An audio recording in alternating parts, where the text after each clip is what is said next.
so that you may discern the beauty and the glory of the heavenly places prepared by your God, lords and guardian angels. For as we came up out of the first resurrection, which may be likened to a great medley, a noise, a confusion of a mighty multitude, so that we covenant with Hawa to make ourselves orderly in a unit in growth, manifestation, expression, and future development, so that the place of the second resurrection would do nothing in common with the first. For Hawa created mortals and angels to attract each other, like to like, and since the aspiration and desires of most mortals pertain to themselves as individuals, so the two bound themselves in the same pursuits and earthly hopes. For whomever on earth loved riches or fame or great learning, or even evil, such as dissipation, drunkenness, gluttony, sexual indulgence, theft, gambling, or even arson, doing any or all of these things for the self's sake or for evil, attracting angel companions of a like order, who by inspiration or otherwise led him on to achieve his heart's desires. And it came to pass that when such mortals died and entered the first resurrection, their former inspirers became their companions and rulers. That there were other heavens open for them to come and inherit. And as it was so then, even so it is to this day with the spirits of the dead. As there are good lands on earth still unoccupied, and there are other regions, there are great cities with mortals crowded together, starving and dwelling in misery, and they will not leave. Even so, it is with the great multitude of angels of darkness gathering together upon the face of the earth, and many of them will not depart into the higher heavens of Hawa. As cold metal in contact with hot metal changes temperature, so by angel contact with the spirits of man, knowledge passes from one to another. So also it is of the passions, sentiments, desires, aspirations between the two.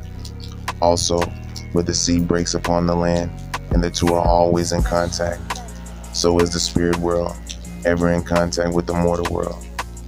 The ancients named these places of contact the intermediate world, or place of purgation, cleansing. None could rise until made organically pure.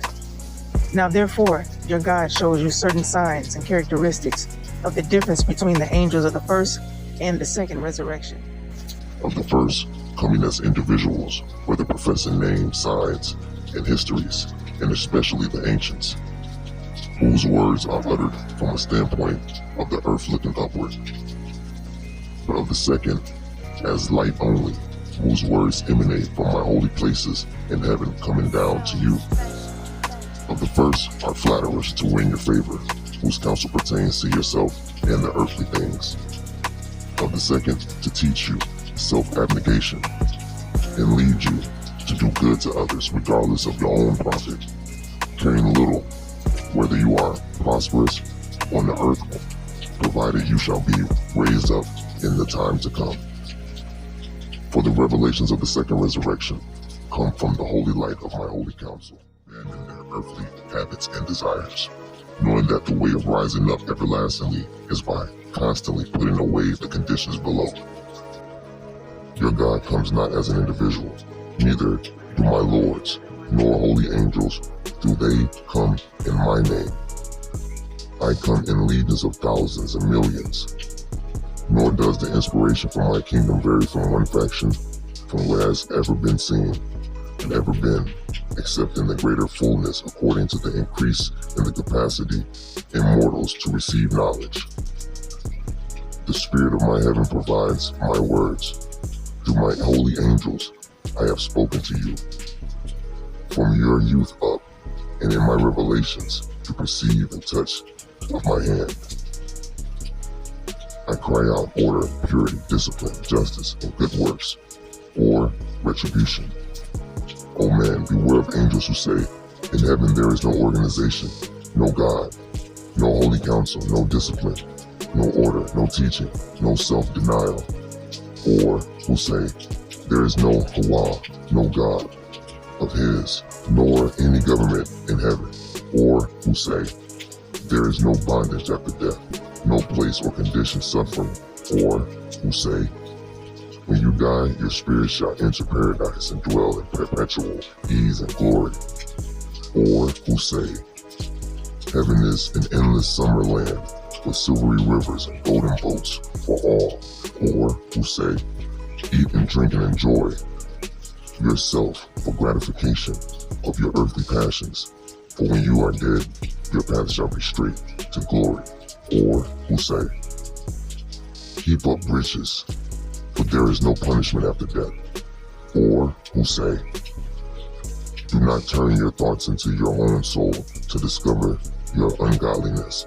For when you are dead, your spirit shall revel in bliss. Or who say, the angel world is a place of progression without self-abnegation and good works. Or who says, behold me, I am from the highest, most exalted sphere, or from a far-off star. Or who say, I have visited the planets. Or who say, resurrection comes by reincarnation. First a stone, then lead, then silver, then gold, then a tree, then a worm, then an animal, and then a man. Or that a spirit re-enters the womb and is born again in immortality. Or who says, you are blessed, for a host of ancient spirits attend you. You have a great mission. For all of these are the utterances of the angels of the first resurrection. And though they may inspire great oratory and learned discourses, yet they are flatterers and will surely lead you into grief.